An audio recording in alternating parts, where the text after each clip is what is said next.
Einfach reinlegen.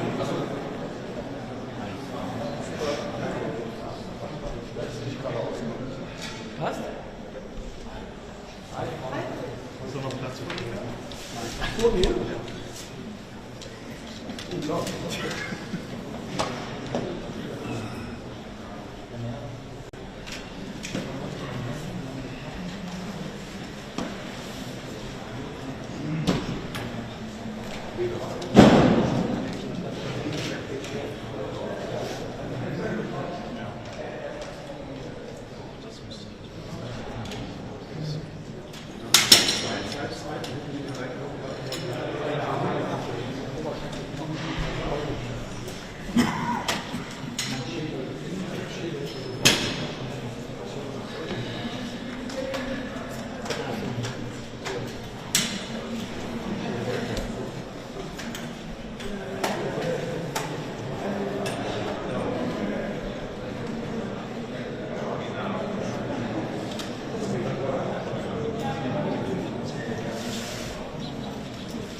Echt?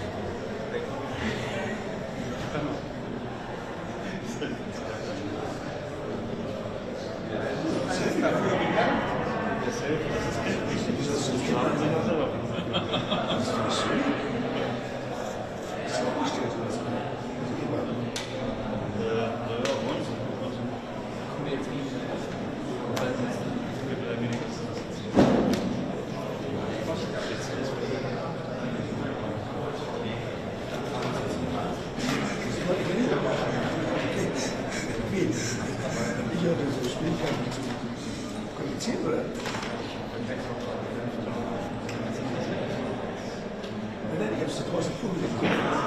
37 Konferenz mit mir. werden schon auswendig. Kommt 28 Präsidenten oder 27 Präsidenten? Oder was? Da haben die nicht abgeschaltet. Das ist 12 Uhr Präsident.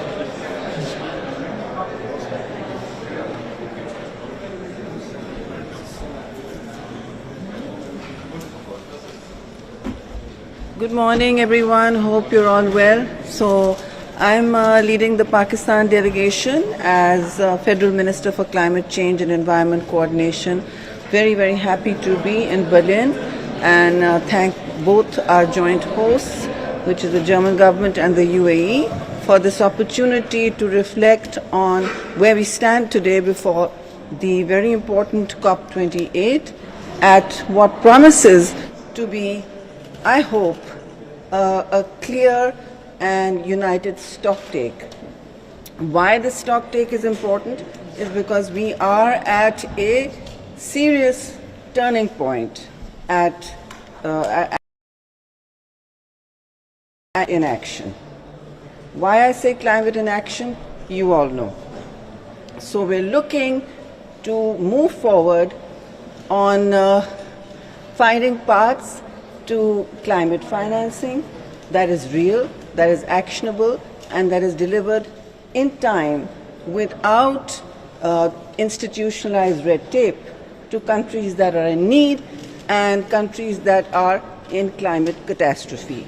So as we speak, Pakistan is facing a rebuilding crisis from a very real flood, and we are also looking towards building new adaptation and resilience goals. We hope that adaptation comes out of the slump slot of the Cinderella kind of slot, if you like, and is equal to mitigation as an ambition and priority. Thank you very much. Look forward to this stocktake.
Hast du Gaffer-Tape da? Hat jemand von euch Gaffer-Tape da? Gaffer. Martin vielleicht? Martin, hast du Tape? Hast du Tape für Chris? Hast du ein bisschen Tape? Ja, das kommt. Der kommt. Leider nicht, nur Walhand. Das ist ein Schatz. Ja. Just-in-time production. Hey. Was ich gelernt habe in der Zeit ist zu improvise. Ja. Gaffer fixes the word. Ne?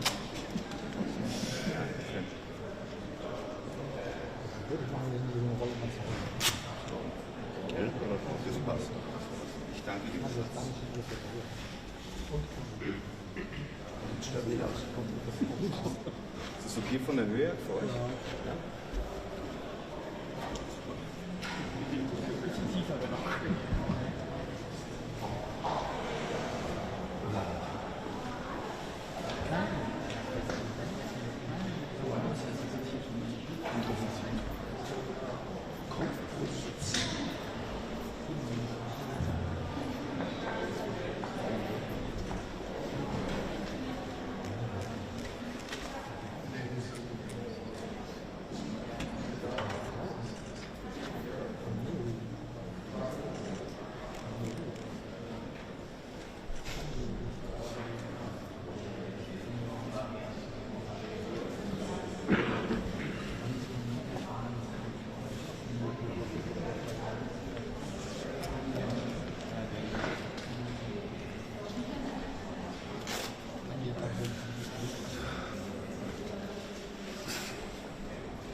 stehen oder bist du live?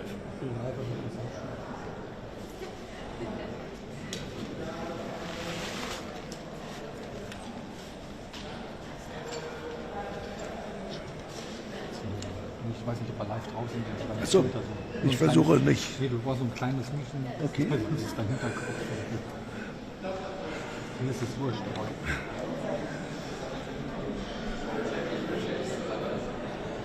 So.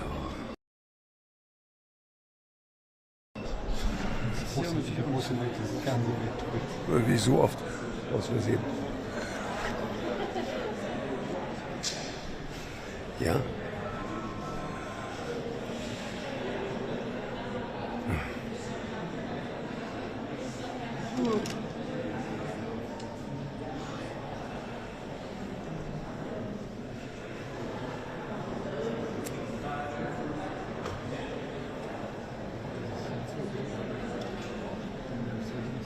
Dann warten wir jetzt mal, ob sich in der nächsten halben Stunde melden.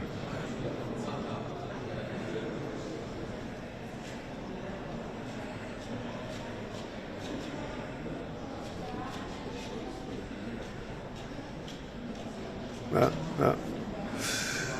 Ja gut, vielleicht lesen Sie Ihre E-Mails. Ich muss arbeiten. Ja, bis dann. Ciao.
Schönen guten Morgen.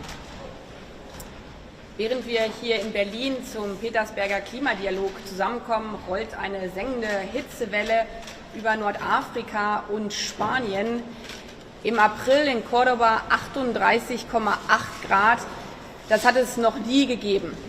Wir wissen um die Klimakrise. Wir wissen auch, dass wir nicht genug tun, um diese Klimakrise in den Griff zu bekommen. Und deswegen treffen wir uns hier zum Petersberger Klimadialog, Ministerinnen und Minister aus mehr als 40 Ländern, um an Lösungen zu arbeiten. Der Petersberger Klimadialog ist keine normale Konferenz, wo man sich am Ende auf den kleinsten gemeinsamen Nenner einigt, sondern der Petersberger Klimadialog ist eine Arbeitskonferenz, die vor allen Dingen diejenigen zusammenbringt, die wirklich etwas tun wollen. Wir haben auf der letzten Klimakonferenz erlebt, dass wir eben nicht genug erreichen konnten mit allen Staaten dieser Welt. Deswegen wollen wir hier in Berlin diejenigen zusammenbringen von Industriestaaten, von kleinen Inselstaaten, von Schwellenländern, die wirklich Hand anlegen wollen, die out of the box denken und Lösungen dafür finden wollen, wie wir dazu kommen, die Klimakrise wirklich einzudämmen. Letztes Jahr haben wir hier auf diesem Treffen von den ambitionierten Staaten den Weg dafür bereitet, dass wir beim Thema Loss and Damage, Schäden und Verluste dann auf der Klimakonferenz in Sharm el-Sheikh wirklich einen Schritt vorangekommen sind. So wie wir letztes Jahr das Thema Loss and Damage hier in Berlin vorbereitet haben, wollen wir diesmal mehr tun mit Blick auf die erneuerbaren Energien. Wir wissen, dass alle Staaten eigentlich ihre CO2-Ziele deutlich anschärfen müssen. Wir wissen leider auch, dass nicht alle Staaten dazu bereit sind. Deswegen möchte ich bei diesem Petersberger Klimadialog die Debatte darüber eröffnen, ob wir auf der nächsten Klimakonferenz nicht zu einem erneuerbaren Ziel kommen sollten und kommen können. Es gibt Länder wie Deutschland, aber auch andere Länder auf dieser Welt, zum Beispiel Kenia, die klar und deutlich sagen, wir wissen, was die Lösung der Klimakrise ist, nämlich saubere Technologien, erneuerbare Energien. Und wenn wir die massiv ausbauen, insbesondere auch in Afrika, dann können wir gemeinsam dafür sorgen, dass wir doch noch auf den 1,5 Grad Pfad kommen, der unsere Lebensversicherung als Weltgemeinschaft ist. Und dafür steht dieser Klimadialog hier in Berlin. Nicht kleine gemeinsame Nenner zu suchen, sondern an pragmatischen Lösungen zu arbeiten, vor allen Dingen auch über geopolitische Gräben hinweg. Und daher freut es mich sehr, dass hier eben so unterschiedliche Länder beieinander sind, ganz kleine Inselstaaten, die die Auswirkungen dieser Klimakrise so massiv schon spüren, Industriestaaten, die intensiv an Lösungen zur Bekämpfung der Klimakrise arbeiten, Länder aus Afrika, die zeigen, dass insbesondere auch in Afrika der Ausbau der erneuerbaren Energien eine Chance ist, nämlich endlich den Kontinent zu elektrifizieren und diese Länder zusammenzubringen aus unterschiedlichsten Ecken aus der Welt. Dafür steht für mich dieser Petersberger Klimadialog. Herzlichen Dank. Vielen Dank.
Hello, ladies and gentlemen. A wonderful good morning. Happy to see you all here in the Weltsaal, in the Foreign Office. Would the wonderful ministers please start to take their places, and everybody who is accompanying them will find their seats just behind them. Everybody else who might not find a seat, there is another opportunity to watch everything, seeing that we're live streaming. So could you please go to the Europasaal?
Excellencies, ministers, honored ladies and gentlemen, and everybody else, thank you so much for having come here to the Foreign Office in Germany to participate in the Petersburg Climate Dialogue 2023. We all know it's become a good tradition to gather before the hustle and bustle of the COP this year, COP28 in Dubai, and to have a quieter, smaller meeting, sometimes out of the box thinking and arrangement, as you can see by the rotunda here. And ladies and gentlemen, it's maybe becoming more essential to actually have that pre-gathering to already sort of collect the thoughts in the right direction. And I've just been told that, for example, the progress made on loss and damage was done and initiated at the Petersburg Dialogue last year, so I'm very sure it's going to happen again this year on other issues. It's a safe space for dialogue. Welcome to everybody who's on the live stream. We're going to have a live stream until round about 10 past, quarter past 11, and then we're going to have a discussion entre nous. And it's always been that it's a group of equals meeting, again demonstrated physically by the rotunda here. I've been around for quite a while on climate dialogues and talks and whatever, but at COP23 I learned one essential thing. You can't negotiate with physics. And all the IPCC reports that we've had in the last years actually substantiate that. The question is just how do we react? And even the last IPCC report actually told us there are solutions, there are options for actions. It's just a question, what are we going to do? And I'm quite sure that the next day and a half is actually going to prove that you can solve it. The sense of urgency, of course, remains.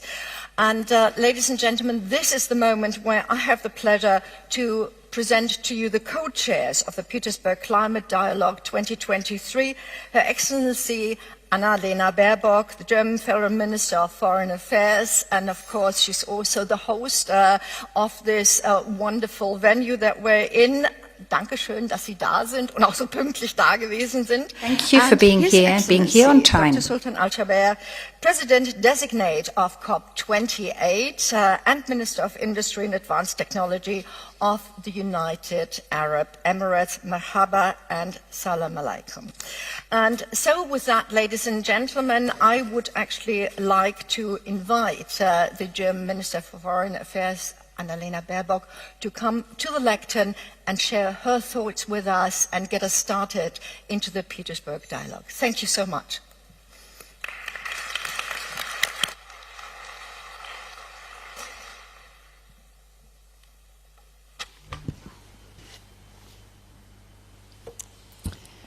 Good morning, ladies and gentlemen, and I will speak in German, so your headphones are on the table. And as the chair said, this is a special setting because this is a special conference. Lieber Dr. Sultan Al-Jaber, liebe Dr. Sultan Al-Jaber, liebe dear Mia Motley, Kollegen, dear sehr colleagues, geehrte Gäste. ladies and gentlemen, dear guests. Standard operating procedures for planned relocations. Standard operating procedures for Das planned ist der trockene relocations. Titel eines Dokuments, This is das the die dry Regierung title of a von document that the vor government 2 of Wochen Fiji vorgestellt hat. presented 2 weeks ago. Standard operating procedures. Standardverfahren auf Deutsch. Standard Das klingt procedures. erstmal technisch, Sounds nach technical Routine at und vor first. allen It Dingen sounds nach like Bürokratie. routine. And above all, Aber der Anlass it dieses reminds us Dokumentes of red könnte für die tape. Menschen But auf the Fidschi cause behind kaum this dramatischer document, the sein. reason for that Denn document, mit could diesen not be more Richtlinien dramatic for the people unterstützt living die in Regierung Fiji. Menschen These dabei, procedures are meant to umzukehren, support people bevor being ihr Zuhause relocated vom before steigenden their Meeresspiegel homes are being verschluckt. swallowed up by the rising sea level. Schon jetzt erodieren viele Already Ufer, now, many ein shore halbes areas Dutzend are Dörfer eroding. mussten A half bereits dozen of umziehen. villages had already Steigende Meeresspiegel been sind eine relocated. Gefahr,